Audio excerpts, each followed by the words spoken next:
going up to 2.7%, which, by the way, may be skewed due to government shutdown of employees are leaving the Bureau of Labor Statistics. That 2.7% increase inflation in mind, but I have additional news on prices going up. More businesses are now starting to pass on tariffs to consumers. Businesses pay the tariffs to the U.S. government. The money has never left the U.S. Of course, businesses are going to pass off higher costs to consumers. That is literally Business 101, Economics 101.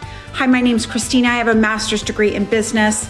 Please get prepared to pay higher cost, anywhere from 10% to 147% on what you use and also what you consume. Many things are not made in America. They may be assembled in America. That is not made in America. There are a lot of ways to get ripped off in Florida. I mean, a lot. But nothing makes me more upset than what they do over at Publix. Yeah, Florida's so-called favorite grocery store. Yeah, it's getting blasted by its customers because its meat prices are completely out of whack. Yeah, I mean, to buy a 1 or 2 pound steak, they're talking about $60, $70, $80, $90. And finally, the people in Florida are waking up to the fact that Publix has the largest presence of any grocery store chain in the country. They have like over 900 stores. And it seems like it's their job to do everything they can to rip off the public as much as possible. At least it seems that way, because when you compare shopping prices, when you compare going to Publix to any other grocery store, Publix is way more expensive. I mean, not by a few percentage points. I mean, it's a lot more expensive. Yes, Publix has been ripping off Florida for decades now, and they keep doing it, and they keep raising their prices. And the thing that just cracks me up, people in Florida keep going. Yeah, they keep going to Publix. So they just keep raising their prices higher and higher and higher, and who knows when it will stop. Breaking apart, I get comments like, well, it's taken them long enough, or they need to hurry up. This needs to go faster. I want you to understand something. To you, it feels like this has been going on for 10 years. Okay. But for a cult, it doesn't start to break apart until the leader is in full power. And that did not happen till January 20th of this year. You may think it was his first term, but it wasn't. Even he will say that. He said last time was like, I was just a new president, but he had a lot of safety guards around him. This time he's got everything. He's got the tech bros. He's got the money. As the Supreme Court, he has everything he needs to do what he's trying to do. Okay. So it didn't start to break apart till January 20th. And the second that Elon did that salute, you had people start to leave. They may not have called you, but that's because cults almost always leave in silence. They don't even tell their spouses. So the fact that it is crumbling the way that it is shocking. It is happening actually rapidly. So I know that you're clinging to the past like this has been dragging out. It isn't. And the fact that the stuff with Epstein and CK and Jimmy Kimmel all is happening in rapid succession like this. Here in Publix doing some grocery shopping, and I found out that the Secretary of the Department of Agriculture, right now under the Trump administration, Brooke Rollins, says that the average American can currently get a great meal, like to feed themselves on a daily basis, for just $3 a day. We've run over 1,000 simulations. It can cost around $3 a meal for a piece of chicken, a piece of broccoli, corn tortilla, and one other thing. And so there is a way to do this that actually will save the average American consumer money. So I came by because I want to test that theory and see if that's really possible under this economy.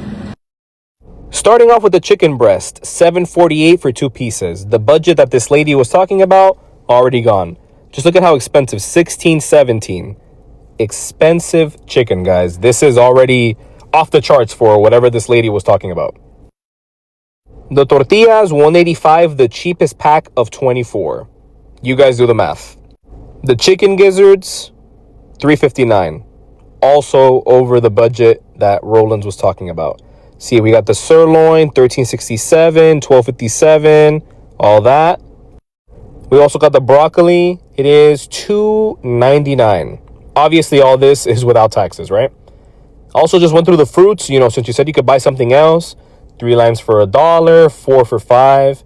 Pears. Look at those prices, guys. Like, I don't know in what world these people live in where they think that they can just lie to the American public and we're just going to believe them. Like, yeah, everything's so cheap. Prices are going down. Thanks, Donald Trump. We got the onions. Also, just look at those prices, guys. Like $1.49 a pound. Like, no, things are not cheap. Inflation is rising, right? They don't even account for using your light, your power, right? All the different seasonings, salt, pepper, all that stuff that goes into cooking, right? A pack of rice, $1.29, the cheapest one. I think we can all agree that Roland's is not aware of the reality of the average American in this economy. The Trump economy has been a failure.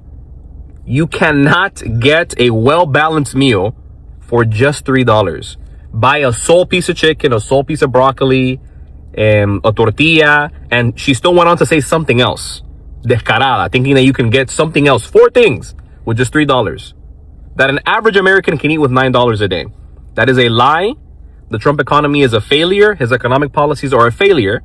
And we are all suffering in this country for it. So I'm here in Publix doing some grocery shopping. 350 locations will be closing. Wendy's is closing 350 locations in the beginning of 2026. Let me tell you what we can infer from that about the economy. If people cannot even afford to go to Wendy's, that Wendy's is cutting back on their locations, this is another red flag of a recession, a slowdown. In my opinion, we are heading towards stagflation, which means no job growth and inflation, and it's the kiss of death for any economy. Hi, my name's Christina. I have a master's degree in business. Let me give you a little additional information. The jobs added to the U.S. economy in 2025 was revised down. It was already dismal at 585,000 jobs only. It is now down to a net 181,000 jobs only created for the entire year in the United States of America for jobs in 2025. Our economy is collapsing every day. This was all 100% self-inflicted, and I want to remind you that Republicans did this. America, more than half of Americans can no longer pay their bills on time. A new study has revealed that 55% of Americans are struggling to pay their bills on time. No matter what their job is, no matter where they work, 55% of Americans are having a great deal of difficulty even making ends meet, let alone getting ahead or being able to do anything in life that they want. 55% of America is about to be underwater and unable to pay their fucking bills. That means that more than half of America is on the verge of being financially crippled. More than half the entire country has no way to fix their car, move anywhere, go on any vacation, even buy food for their family. And what's even more fucked up is that 39% of people say that they've had to move in order to find a place to survive, that they had to downsize their life against their will, even if they've been working and doing everything right. Affordability is such a problem right now that Americans are losing everything they have. And nobody gives a shit whatsoever, not the government nor companies. This morning about our country and late stage capitalism and cost of living and how much money everyone has to make to even afford to have a family these days. And it's what, like $250,000 minimum Yeah, John and I have 2 kids, and we don't make close to that. Not even close. Try like at least $100,000 less than that. So we're barely making it. And we have 2 good, high-paying jobs as an electrical engineer and a nurse. Now, everyone always says, like, they make so much money, you guys should be doing so much better. They don't make that much money, okay? And the fact that the wages haven't gone up with inflation means we've been getting pay cuts for basically the last 4 years. So we're not doing okay. Nobody's doing okay in this economy. This is what we're so upset about. And then you add in authoritarianism and fascism on top of that.